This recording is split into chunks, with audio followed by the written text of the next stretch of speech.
MSC Cruises are so cheap, it almost looks like a scam. But it's not. There are very real reasons behind those unbelievably low prices. And if you don't know them, you could be in for a surprise. Today, I'll show you the 7 big reasons why MSC Cruises are cheaper than just about everyone else, and what that actually means for you. Reason number 1. MSC is backed by a global shipping empire. Most passengers have no idea about this. MSC isn't just a cruise line. It's part of the Mediterranean Shipping Company, one of the largest shipping companies in the entire world. They run cargo ships, they move containers, they operate ports. That's where the big money is. Cruises, that's just one slice of their business. So why does this matter? Because the billions flowing in from global shipping keep MSC's cruise arm alive even when cruise fares are dirt cheap. Your balcony stateroom? It's being partly subsidized by container ships moving bananas, cars, and electronics around the world. That's why MSC can afford to sell cabins at razor-thin margins. Carnival and Royal Caribbean can't rely on cargo money. They have to make big profits on cruise tickets. MSC doesn't, and that one difference lets them keep fares shockingly low. Reason number 2. MSC is privately owned. This one's big. Carnival, Royal Caribbean, and Norwegian are all public companies. They have shareholders. They have Wall Street breathing down their necks. Every quarter, they need to prove profits. So, what do? They raise fares. They cut perks. They nickel and dime you to keep investors happy. MSC? Completely different story. They're owned by one family, the Aponte family. That means no shareholders, no stock price to chase, no quarterly pressure to deliver huge profits. They can play the long game.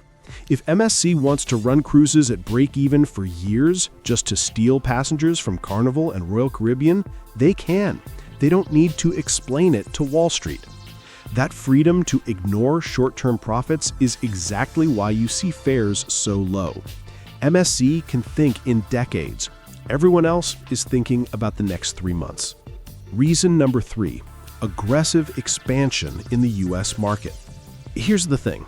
In Europe, MSC is already massive. They dominate. But in the United States, they're still the new kid on the block. So how do you get Americans to notice you?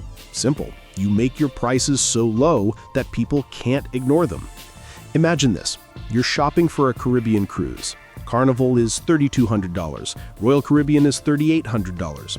And then you see MSC. Same itinerary, brand new ship for $1,500. You don't need a travel agent to tell you which one grabs your attention. It's not a mistake, it's a strategy. Those fares are bait. They're designed to get new customers on board, to experience MSC for the first time. And here's the kicker. Once you've sailed with them, a percentage of passengers will come back. That's loyalty. And MSC is willing to sacrifice profit in the short term just to hook you for the long term. Reason number 4. The upsell machine. This is where MSC makes their money back. The base fare is cheap, but once you're on board, the upsell game begins. Specialty dining? Extra. Premium Wi-Fi? Extra. Spa passes, race car simulators, 4D theaters, even breakfast in bed, all extra. It's the budget airline model at sea. The ticket price is just the beginning. Let me give you an example. A couple books the cheapest MSC fare they can find. They're thrilled, 7 nights for under $1,000 each. But on board, they realize, oh, the good coffee isn't included. Specialty dining looks amazing, but it's not free. Wi-Fi is limited unless you upgrade. By the end of the cruise, they've spent an extra $600 to $700 on add-ons. And here's the crazy part. They still feel like they got a deal. Because, compared to other cruise lines, they're paying less overall. Multiply that by 4,000 passengers per ship week after week, and you can see how MSC charges less upfront but makes it back once you're on board. Reason number 5. Smaller standard cabins. This one's sneaky. MSC saves money on construction and operations by making their standard cabins smaller. An inside room, sometimes as little as 150 square feet. Compare that to Carnival or Royal Caribbean, where standard cabins are noticeably bigger. Now, why does that matter? Smaller rooms means less cost to build, less time to clean, lower maintenance. Multiply that by thousands of cabins per ship, and the savings are huge. But here's where they're clever. They don't just shrink cabins, they also invest heavily in premium areas, like the yacht club. That's MSC's luxury ship within a ship concept. So passengers either accept the smaller cabin at a low price, or they upgrade and pay a lot more. It's smart design. You feel like you're saving money, or you feel like you're treating yourself to luxury. Either way, MSC wins. Reason number 6.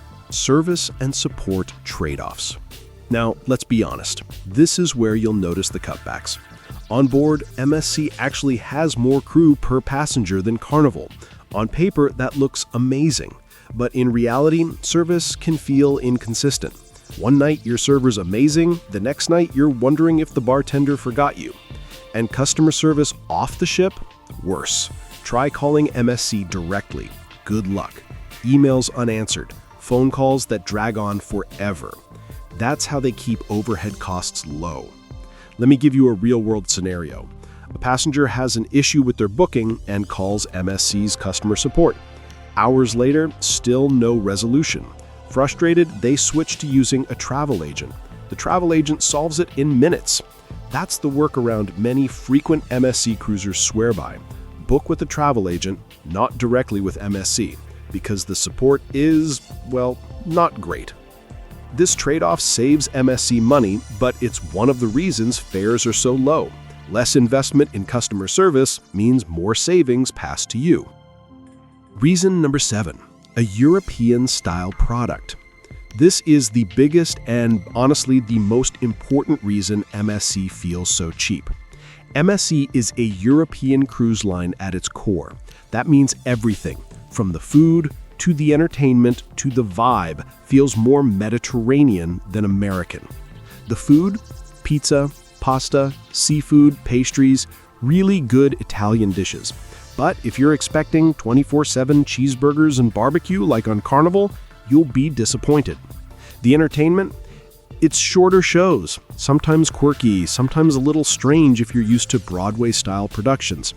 They can be fun, but don't expect Disney or Royal Caribbean. The service? It's less over the top. It's not about constant smiles and high fives. It's more hands-off, more European. And here's the twist. The ships themselves? Absolutely stunning. Swarovski crystal staircases, sleek modern atriums, beautiful design. When you step on board, you think, this doesn't look like the cheap cruise line.